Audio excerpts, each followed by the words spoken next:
The first time in history we're seeing new generations not be as successful as their previous parents were. Instead of aiming for the white picket fence with 4-bed detached house, beautiful garden, we are aiming for just a house, any house we can afford. So I wanted to dive into this topic a little bit deeper and chat about a couple main issues. I wanted to cover what has happened to previous generations and what that looks like for them compared to us now. I want to see the impact that previous generations are having on today's generation, and is there anything you can actually do to get ahead and actually have the life your parents did, or even better. I'm also going to go over the question of why in a world where we're getting richer and richer, a generation's getting poorer and poorer. And if this is true that we are poorer than every generation before us, does this mean that every generation after us will be more poor? And does this even matter? We're all going to be dying and giving our wealth to our kids and to the next generations anyway. So let's tackle the big topic of what's happened with previous generations, because this is fascinating stuff. Baby boomers are the biggest generation of humans we've ever seen hit the world. It's kind of in the name baby boomers. There was a huge boom of babies in that time period, and this meant that there was just a huge cohort of people in that generation. The weird part is though, they also hold a lot of the world's wealth. You would imagine it, obviously in the world they're entering into, it's a very small world. They are the biggest generation that the world's ever seen so far. You would think a big generation with a small world and a small amount of resources would mean a lot of people are going without. As you can see in this chart here, there's a huge amount of the world's wealth that is in baby boomers' hands. So what's the issue and what's happened to the previous generations that we don't have the luxury of now? Basically, it comes down to the size of their cohort. I'm sure we're all familiar that most developed economies have a slow or declining birth rate. Now, back in the day, this was not a problem. They had loads of people, which meant when they voted for things that would benefit them. And you would too. It's a natural thing everyone does. You vote for things that are going to help you. You're not going to vote for your neighbor. Who cares? So when they were younger, they were looking for things that would help them in their earlier stages of life. So this is around family planning and stuff like that. This is a low-cost education, things like that. And because there were so many of this population, obviously they won. They won on the votes. Now, nothing has changed. They've just gotten older. So now they don't care as much about like family planning because they have their family. It doesn't matter to them anymore. They don't need low-cost education. Instead, what they're very much focused on now is how much can they get out of their retirement? Who's going to pay them the biggest amount from their retirement pots? And that's why in the UK, our pension scheme is ridiculous. It's just stupid. We're paying out way too much money, more than we can afford. It's because whoever says they'll increase pensions the most, they're the ones who get voted into parliament, because this is such, again, a huge cohort of people voting for that one thing. The issue here is that's fine. You can vote however you want, but there's not an infinite pot of money. The government has to choose where they spend their money, and they spend it on retirement. They can't also spend it on all the things for family planning and all that stuff. These are two charts that sum it up perfectly. This is basically the switch between when people were voting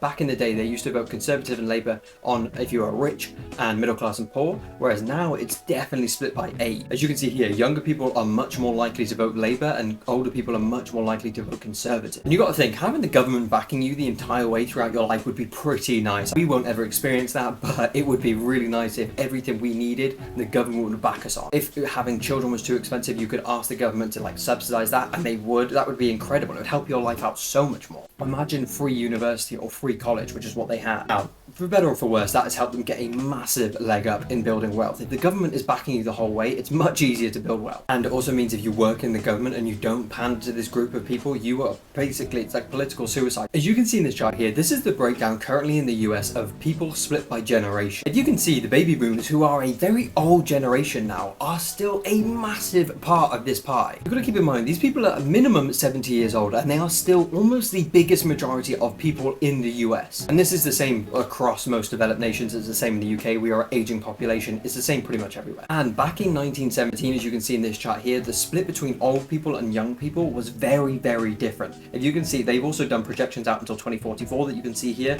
but look at the percentage of people who are 0 to 15 compared to people who are 65 and over. Look at the difference in those numbers. That's where your issue is going to stem from. If you don't have enough young people in that bracket of under 15 and you have too many old people over 65, all the wealth is going to be sucked up into that 65 bracket. Now, this is another big issue, which is housing. This has also contributed to why the previous generation has had such a great wealth building process. They had a massive benefit that no other generation will ever have. Boomers not only got to buy houses at cheap rates, compared to even back in the day they were cheap, but they also got and took advantage of one of the largest and longest bull cycles in housing that ever took place. Just for an anecdotal example, my granddad bought his house back in 1997 for £29,500, which in today's money would be £55,000. Yet that house is not worth £55,000. Not is it even worth £100,000. It's worth £170,000. That extra money he made doing nothing. You'll also hear a very common thing is interest rates were 15% back then, which is very true and which would have been quite rough. However, it does kind of benefit that generation because interest rates were 15%. It capped and put basically a ceiling on the house price. You couldn't have 15% interest rates today. The whole economy would go bust. It just,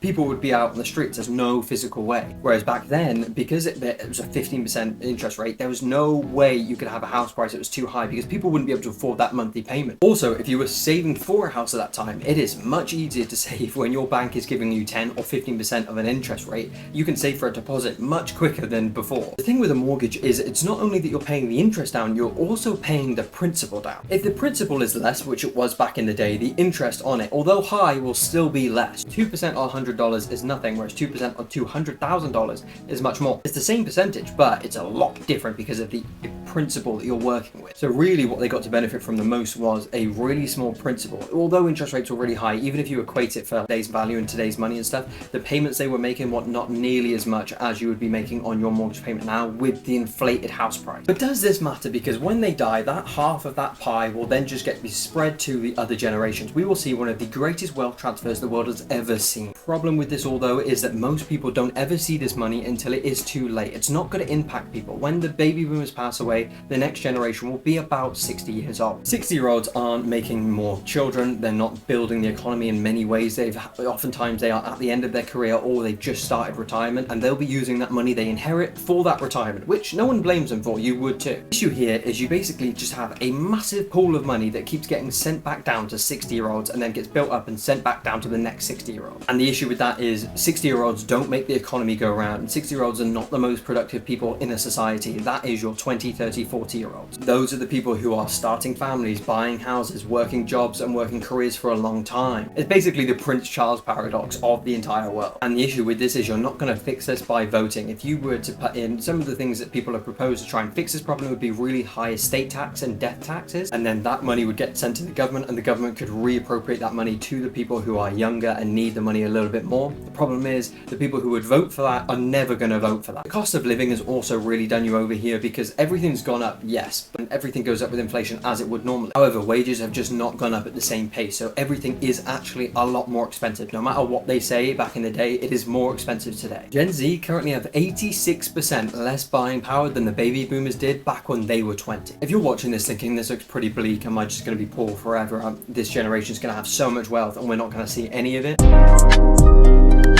Trust me, there is a way. You can be successful in this world and in this life. You just need to play the game a little bit differently. The worlds are not the same anymore. You can't play by their rules. There are now more paths than ever to earn money. There are things like the internet which you can drop ship on, sell your goods on, like eBay. You can start a Shopify store. There's loads of different paths on the internet. And this was not available back in the boomers' day, and it probably isn't available to them really even now. You could reach millions of people with just your cell phone today, whereas back in the boomers' day, you physically couldn't do that. You've kind of got to look at where the money goes. A lot of the biggest companies in the world, some companies are worth more than countries, and those companies are tech company. So what I'd recommend, and I highly recommend you do, is take advantage of those things as much as possible. The world is not the same as it was before. Look, I'm not saying start the next Facebook, but I'm just saying post on TikTok. You can get paid for those videos. You can post on YouTube. You could do whatever you want. Not only that, but other asset classes. Crypto didn't exist 40 years ago. It just wasn't a thing. Things like this are the things that are going to give you advantages and get you to get a leg up on the generation that there was previously. And this is going to allow you to actually get your foot in the door and,